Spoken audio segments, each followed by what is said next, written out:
ma püüdsin, aga ma ei suuda. Ja võib-olla sellel ei olegi mõtet. Ma püüdsin, ma ei suuda. Mida ta sojub? Ei ole võimalik aru saada. Ma püüdsin varjata teie eest oma rahulolu, aga ma ei suuda. No ja võib-olla sellel ei olegi mõtet, sest milleks varjata heade sõprade eest oma häid tundeid. Head sõprade eest ei jää midagi varjule. Räägi, mis sul on ka nüüd siis? Aga see, et teie heal elul on nüüd lõpp. Heal elul. Tuleb jälle tööle hakata, mehed. Jälle? Ei tea, mis asja ma siiamaani teinud olen. Kõigil on kõhud täis, mis ei olegi töö või? Kõik on elus, ükski pomm ei ole plaavatanud. Kas see ei ole töö või? Kabarees on kohad täis, mis on mäng või? See on lapse mäng võrreldes sellega, mis tuleb. Selgitan. Nagu te teate, lahkus äsja meie juurest Euroopa Komisjoni esindaja härra von Renkel. Lahkus, olles äärmiselt rahul meiega. Ma ütleksin isegi täpsemalt, tal oli lausa kahju meist lahkuda. Ja see Renkel kirjutas enda raportis meie kohta ainult halba. Alguses kirjutas. Nii kaua, kui ta ei olnud keldris minu varjupaika näinud. Sellest me räägime hiljem. Nii, ja enne lahkumist oli mulle härra von Renkeliga jutuajamine. Ja härra von Renkeli sõnum meile oli järgmine. M-hotell tervikuna, välja arvatud väikesed puudused, on õigel teel. Ja nüüd meil on, ja ma ei julge teile öelda, mis meil on, ja ma ei ütlegi teile, mis meil on. No kuule, ega me ei ole lapsed. Ühesõnaga, mehed, meil on võimalus esimese Eesti hotellina saada 7 tärni. 7 tärni? Härra von Renkel lubas meest seista nagu müür. Tal on sidemeid Euroopa kõrgetes hotelliringkondades. Ja, no kui kõrgetes siis? Euroopa hotellikettide unionis. Ahaa, nii et siis meie lootused on kõik rajatud ehku peale. Miks ehku peale? Euroopa hotellikettide union ehk ehku. Mehed, ma ei luba teile pudrumägesid ega piimajõgesid. Ma ei luba kumbagi neist. Ta lubab meile verd, higi ja pisaraid. Ma luban teile higi ja veel kord higi. Mehed, te peate suhtuma eelseisvasse perioodi vägagi tõsiselt, sest Euroopa bürokraatia on efektiivsem kui see, millega me seni oleme harjunud. Ja meie attesteerimise tunnustus võib tulla juba varem, kui me oskame seda oodata. Ja võib-olla enne, kui need 7 tärni tulevad, me peame ära tegema suure töö. Anna, kuule, mis me ikka hunnita? Kuule, see ei ole veel peale, see ei ole üldse kindel. Mehed. Ja kui see meile antakse, see antakse meile nii või nii. Nii et hoiame parem taset ja no, las ta olla nii, nagu on. No milleks punnitada? Et meil ei oleks piinlik seda kõrget tunnustust vastu võtta. Me peame läbi arutama abinõude plaani. Istuge kõik maha. Maha.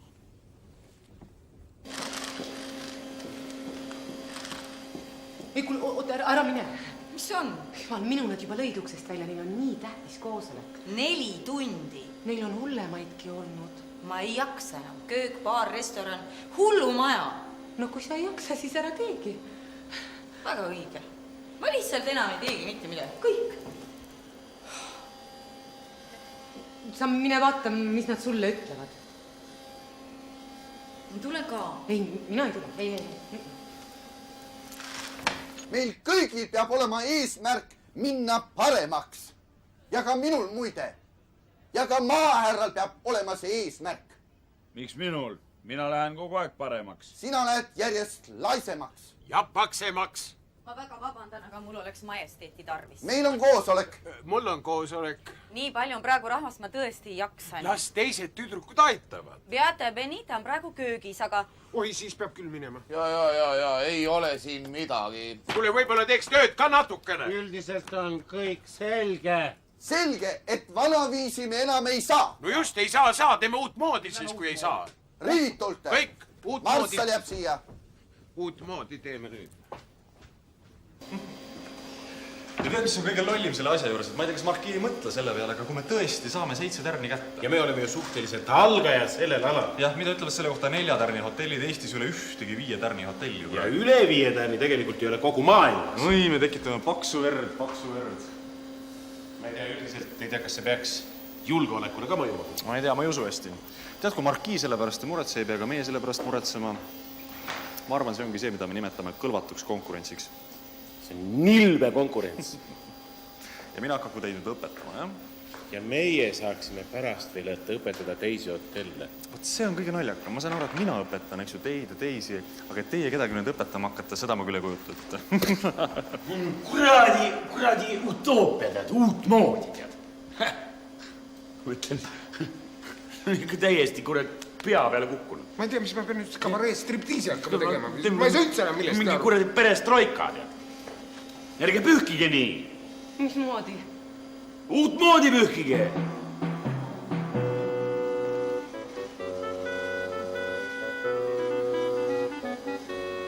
Seda ma räägin sulle. Katsu sellest aru saada. Kuhu need inimesed peavad minema? No, hästi, ma likvideerin ära meie varjupaiga, aga inimesed, nad on harjunud siin elama. Nad ei saa elada 7 tärniga hotellis. See ei ole sul mingi 7 tärni hotell. Aga võib-olla homme on ja kõige tõenäolisem, et on. Ütleme näiteks, homme tulevad härrased siia ja ütlevad, palun, võtke oma 7 tärni.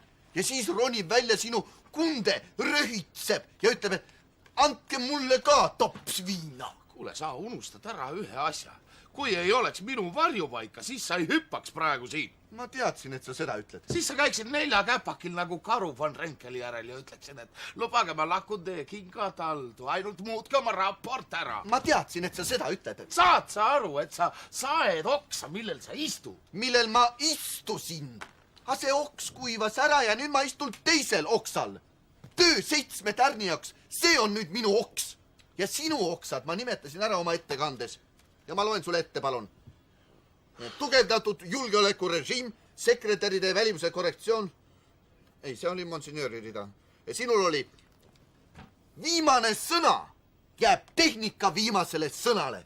See on tehnikadirektori juhtnöör. Selle järgi tegutse.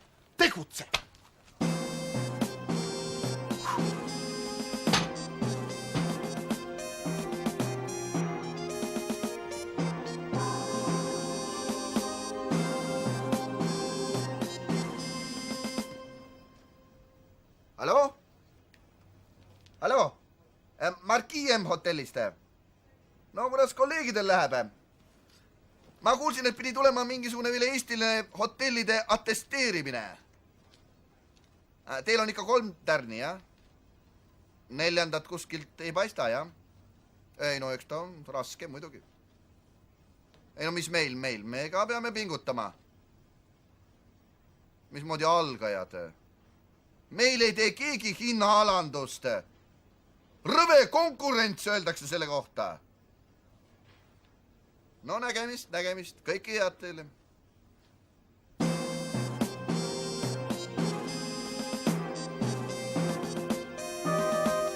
Hoi!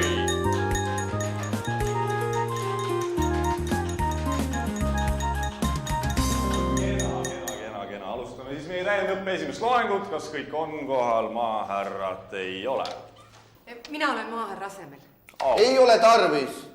Maahärra saatis. Ütles, et tema ei õpi enam mitte midagi. Täiendõppe on kohustuslik kõigile.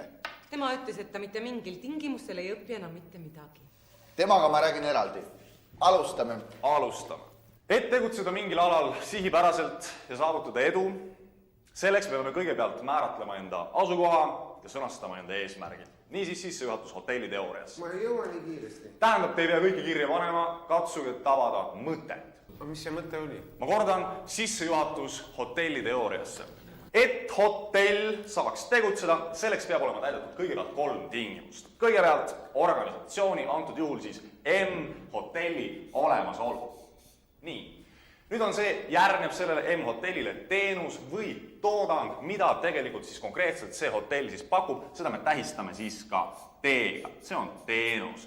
Ja kes nüüd ütleb, missugune võiks olla siis selle skeemi 3. komponent? Jah, palun.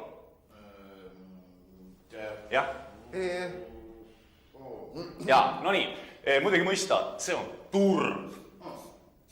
Ja nüüd siis vaatamegi meie tegevust antud 3 nurgas, kus on meil olemas kõigepealt reaalselt eksisteeriv turg, eks ju, siis antud informatsiooni kasutades me siis toodame vastavat teenust, eks, ja muidugi mõista, siis see vastav teenus, selle me suuname juba reaalselt eksisteerivale turule. Ja järgnevalt vaatamegi nüüd reaalses eksisteerivas olukorras, kuidas siis käituvad hotellinduse 3 allikat ja 3 komponenti ja nüüd pisut lähemalt kõigest uuesti. Ei, see on kurat nii keeruline teema, et see ei ole kurat üldse usaldustelefoni jutt. Ja mina küll ei oska teile kurat selle peale küll mitte kuraditki öelda. Õde Laura, tulge siia. Tulge. Mul siin üks kolleeg tuli, võib-olla tema oskab teile midagi selgitada. Rääkige. Kes see on? Ma ei tea, on üks kurat imelik kuju, tead, on omale uusaasta öösel tead pallikleidi selga ajanud ja nüüd nutab kurat. On ikka inimesed, tead. Pani ära või? See kurat. Kes see oli? Ei tea. Ei olnud ema Marta või õde Gertrud. Teate, meil on niivõrd paha selle uusaasta öö pärast, et meie siis oma nunnariideid endale selga ei jätnud. Ja mis teil oli siis? Seljas. Kas teie siis üldse ei märganud? Ei no, oleks ma vaadanud, muidugi ma oleks märganud, noh. Teate, meie tahtsime tulla kõik oma riietes, aga see Merri, kes siis on üldse üks väga rikutud laps, tema muudkui rääkis, et üks kord aastas võib teha nii, nagu meestele meeldib. Ei noh, ma oleks võinud talle ju ka öelda, eks ole, et ma ei vaadanudki teda kurat üldse. Aga ta pani toru ära, jah? Pani toru ära, need. Sellepärast pani, et teie jutus on alati üks paha sõna sees. Mis sõna? Oi ei, mina ei taha seda sõna oma suhu silmapilgukski mitte. Mis kurat, see on ilus eestikeelne sõna. Ja kuidas nüüd kliendi ja teenindusasutuse omavahelist jõudu suunata, eks ju, või kuidas toimub reaalselt juhtimisprotsess, sellega tegelebki interaktiivne marketing, aga see on juba järgmise loengu teema ja sellest räägime järgmine kord, tänaseks on kõik. Aitäh teile ja küsimusi pole, eks ju, või on küsimusi? Mis see viimane sõna oli? Interaktiivne marketing on praegu teooria viimane sõna. Markeratiivne intering. No nii, on veel küsimusi? Minul on selline küsimus, et kuidas moodi me seda teooriat kasutada saame? Ma tahtsin küsida, kas mul kuidagi selles baaris või köögis ka kuidagi niimoodi. Mehed, teooriat ei panda padaja. Minu meelest peab teooria kõlbama igale poole. Sealhulgas ka padaje. Just nimelt. Teooria peab lisama turvatunnet. Just nimelt. Suur tänu teile. Mille eest? Ma sain teie loengust nii palju, ma lähen annan maahärrale ka lugeda, ta hakkab kindlasti käima. No ma kuulasin ka sinu loengut. Ei olnudki nii halb. Oli mõningaid küllaltki uudseid mõtteid, mitte küll minu jaoks uudseid, aga poistel oli sellest kindlasti kasu. Noh, näed. Kuigi poistel on õigus ka, et ega selle tarkusega midagi teha küll ei ole. No kuule, eks nad kirjutavad konspektid ära, pärast loevad kodus ja nagu sa ütled ka tegelikult, et seda enam, et meid tuleb hiljem terve Eesti kuulama ja meilt õppima. Seda küll, aga me peame midagi enda jaoks ka õppima, midagi praktilist. Sa mõtled workshop'e? Ei, no ega ma siis nii hullustu ka ei mõtle, aga ma mõtlesin, et kui sa pakud midagi niisugust praktilisi situatsioone, mis iga päev hotellis võib juhtuda ja poisid püüaks neid lahendada, nii õpiks kõige kiiremini. Jaa, aga no see, millest sa praegu räägid, need ongi workshop'id. No aga seda ma mõtlengi. Väga hea. Ainult üks asi. Teooriast ma ei loobu. Teooria igal juhul, aga workshopping ilmtingimata.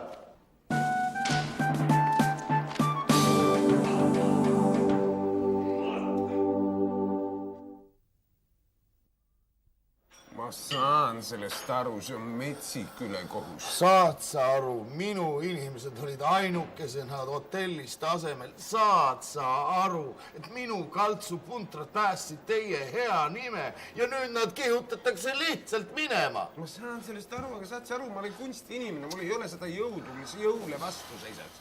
Kuigi tegelikult just kunstil on see jõud. Sa tead, mis me teeme? Me toome nad lavale. Kelle? Oi, sellest saab võimas number. Ma teen numbri kabareesse Vaene teater. Sa ei kujuta seda endale ettegi. Ei, ma ei kujuta seda ette. Need sinu kaltsukubud liiguvad klassikalise muusika saatel nagu klassikalises balletis. Ma näen seda. Nad liiguvad nii. Hüppavad, jah? Ei hüppa ja ei tõsta. Ainult liikumine, valgus ja muusika. oi, kui Markii näeb seda numbrit, siis ta ei julge neid sõrme otsagagi puudutada. Kuule, aga nad võiksid sõnu ka kasutada. Võiks muidugi, sest kunstis võib kõike. Ei saad aru, Markii ei saa balletist aru nagunii mitte midagi. Saad aru, kui nad kasutaksid sõnu, siis saaks ta aru, et minu inimesed on ka inimesed. Saad sa aru, kunst, sellepärast ongi kunst, et ta avardub kogu aeg. Kunst, see on nagu täis puhutav vedrumadrats. Kunst on nagu kosmos. Sellepärast mõtleme veel. Mõtleme veel. No, mis nüüd edasi saab? Ma ei tea. Võib-olla see täiendõppe aitab. Õpime midagi juurde. Töö ei võta enam nii palju aega, ei väsi enam nii ära. Majesteet! Ruttu pliiats kätte! Oi, sa ei olegi üksi. Ei, me siin pidasime nõu. Tohib ma paar sõna? Kuule, ma Milordiga praegu rääkisin. Tead, Milord teeb kabareed ja ta võtaks minu hulkurid ka sinna sisse. No siis Markii ei viska neid majast välja. Aga noh, see on pikk jutt. Ühesõnaga, mul oleks vaja sinu abi. Sa ei saa aru või? Ei. Mul oleks teksti vaja. Neile? Ja olgustele, noh. Selge, seda ma hea meelega. Midagi sihukest lühikest ja löövad. Pikk lööks veel paremini. Värs näide. Ja. Oi, ma juba tunnen, kuidas mu luulehoobu hakkab kappama. Ma ei olegi viimasel ajal kirjutanud midagi sotsiaalselt kaalukat. Ühesõnaga, sa oled nõus, jah? Noh, ma siis ei sega rohkem. Ei, sa ei sega meid üldse. See on hea, et sa nõus oled. Ma jään siis sinu peale lootma, eks? Tead, ma panen kohe midagi paberile. Te olete kohe hinnatud luuletaja. Jaa, värssi ma mõnevõrra valdan. Aga? Vaadake, ühel õhtul ma lebasin siin samas kussetil ja lugesin enne magama heitmist kriminulli. Ja te loete kriminulle või?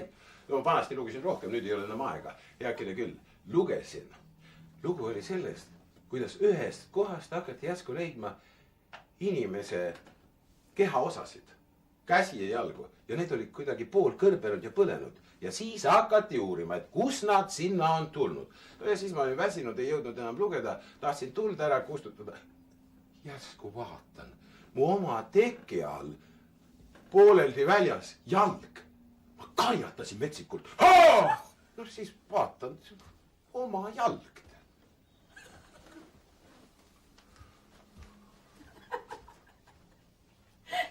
Kuulge, aga mis te seda mulle sellest räägite? Aha. Jaa, aga te ju küsisite, kas ma olen hinnatud luuletaja. Ja. Järgmisel õhtul istun baaris, vaatan televiisorit ja seal üks naine räägib. Ja räägib täpselt seda sama juttu. Et kuidas ta enne magama jäämist luges kriminulli, siis seal olid need põlenud käed ja jalad ja siis, et kuidas ta tahtis tuld kustutada ja siis ta karjatas. Täpselt sama lugu? No just, täpselt sama. No ja kes see naine oli siis? Üks... Teile see nimi ei ütle midagi. Wislava Zimborska, poolatar. No ja siis ma hakkasin mõtlema. Vaadake, me loeme ühtesid ja neid samu raamatuid. Me tunneme ühtesid ja neid samu tundeid. Tema on luuletaja. Mina kirjutan luuletusi. Nii mingit vahet? Ja nüüd. Tema sai Nobeli preemia.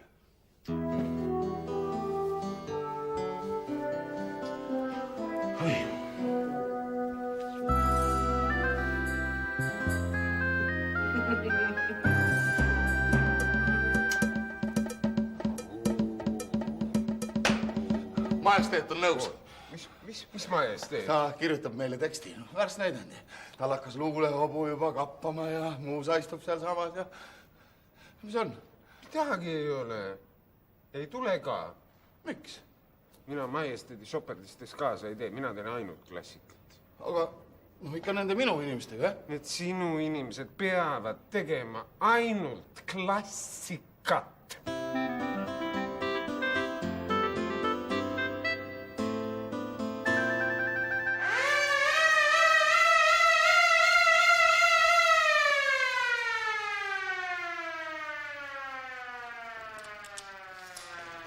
Mis siin toimub? Mitte midagi. Ma ehmatasin, ma mõtlesin, et justkui oleks sõda lahti. See ongi sõda. See on sõda vaimunõtruse, tunde, pimeduse, obskurantismi ja indolentsia vastu. Kuidas? Õppehäire. Mis on? Õppehäire. Öösel kell 5 või? Hommikul kell 5. Kust sa selle said? Sinu voodi alt. Varastasid? Ei, ma kontrollisin, kuidas sa valvad strateegilist kraami. Väga hästi valvan.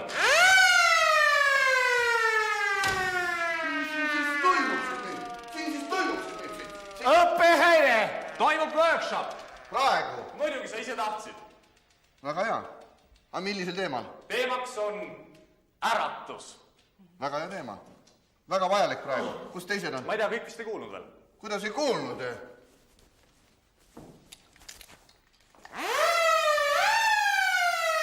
Ma lähen kutsun maahärra ka!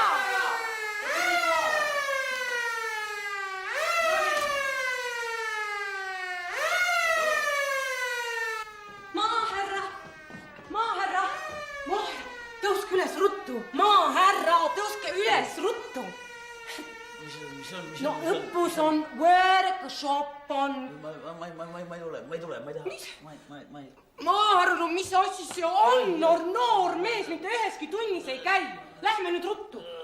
Tulge, lähme. Ma mitte ei taha. Lähme. Inimeste peale võiks natukene ka mõelda. Me mõtlemegi inimeste peale. Ei mõtle. Klientide peale, et kuidas vältida tulevikus kriisisituatsioone. Alustame. No nii, niisiis teoreetiliselt, mis on uni? Või ära hakka jälle oma teooriaga peale. Ometi. Ma oletan, et kõik teavad, et uni on perioodiline füüsiline seisund, mille vältel organismi side nii-öelda siis reaalsusega katkeb. Aju peovoolud, südame talitlus, hingamine aeglustuvad ja lihased lõdvestuvad. Võtame näiteks maahärra. Kuule, mul ei ole häda midagi. Väga hea, see sobibki suurepäraselt. Meie tänase workshopi teemaks on eriti raske unega hotellikülastajate äratamine ja kuna sa jäid viimaseks tulekuga, siis ole hea, võta siin lamavasend siin madratsi. Mul ei jäta rahule mind tõesti oma kuradi workshopide ja ma ei tea, mis asjadega tõesti. No nii. Tähelepanu, situatsioon number 1. Oletame nüüd seda, et klient on unustanud üles keerata enda äratuskella ja on jäänud lootma meie hotelli äratussüsteemi peale, mis on aga kahjuks sageli rikkis. No, see on teoreetiline võimalus. Aga see võimalus on. Aga mida me nüüd teeme? Klient on tarvis üles äratada. Kuidas me seda teeme? Väga lihtsalt. Me siirdume kliendi ukse juurde, tema numbritoa ukse juurde, avame ukse ja läheme tema tuppa. Just nimelt. Me läheme kliendile kuulde kaugusesse. Ja nüüd, palun nüüd hüüame klienti, Nüüd palun hüüame äratuse eesmärgil. Mida ma hüüan? Ärgake palun üles. Ärgake palun üles. Väga hea. Nii, kuid minu meelest me peaksime seda nüüd sooritama natukene tugevam. Palun uuesti, Äratus! Ei, mitte see. Ärgake palun üles, ikka see. Ärgake palun üles! Väga hea. Mida me näeme? Kas klient ärkas? Ei ärganud, selge. Nüüd on järelikult niimoodi. Kui ei mõjunud esialgu akustiline meetod, tuleb meil siia liita taktiline meetod. Ja nüüd proovime me akustilist meetodit ja taktilist ehk füüsilist meetodit siis koos. Palun nüüd puudutame klienti. Puudutame palun julgesti. Ärme häbene, puudutame, Kust ma puudutan? Me puudutame klienti, ma arvan, me puudutame teda õlast. Hea, palun. Nii, väga hea. Ainult üks väike viga. Me peame klienti puudutama paradoksaalse unefaasis. teatavasti kliendi ehk siis ka inimese uni jaguneb põhiliselt 2 suurde faasi. Kõigepealt on siis sügav unefaas, see on väga raske uni, see on väga sügav uni ja teine uni on kergem, see on paradoksaalse unefaas, see tabab inimest ütleme 5-6 korda öö jooksul. Kuidas me nende unede vahel vahet teeme? Väga hea küsimus, 10 punkti sulle selle eest. Selles ongi nüüd konks. Paradoksaalse une ajal näeb inimene unenägusid. Ta elab sellele kaasa, tema silmalaud liiguvad kergelt, sest kuna silmamunad sees liiguvad ja järelikult on uni kerge, järelikult on meil teda väga lihtne sellel hetkel just äratada. Niisiis proovime taas taktiline ja akustiline, delikaatselt, kuid samas jõuliselt. Palun. Nii, nüüd, väga just nii. Ja nüüd suurendame taktilist osa, just raputame. Äratus. Raputame, jah, väga hea. Nii, ja nüüd akustiline juurde. Äratus on hommik!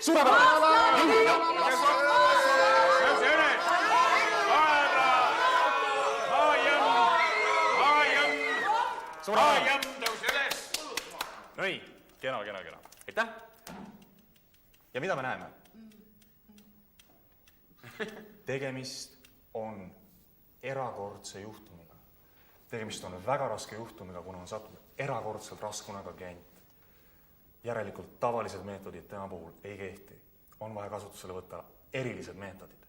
Erilised meetodid. Radikaalsed meetodid. Jaa, radikaalsed meetodid. Täpselt. Ajalugu tunneb mitmeid radikaalseid äratamise meetodeid.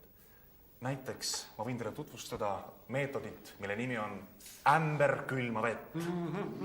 See oli kasutusel, üldises N-liidu, eks ju, aegadel ja praegusel ajal minu teada kasutatakse seda ainult Kuubas ja Põhja-Koreas. No nii, vaatame nüüd. Reaktsioon.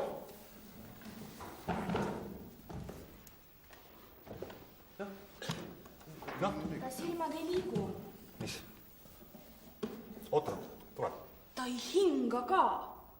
Kuidas ta ei hinga? Ta peab hingama, kui ta alles hingas. Tasa.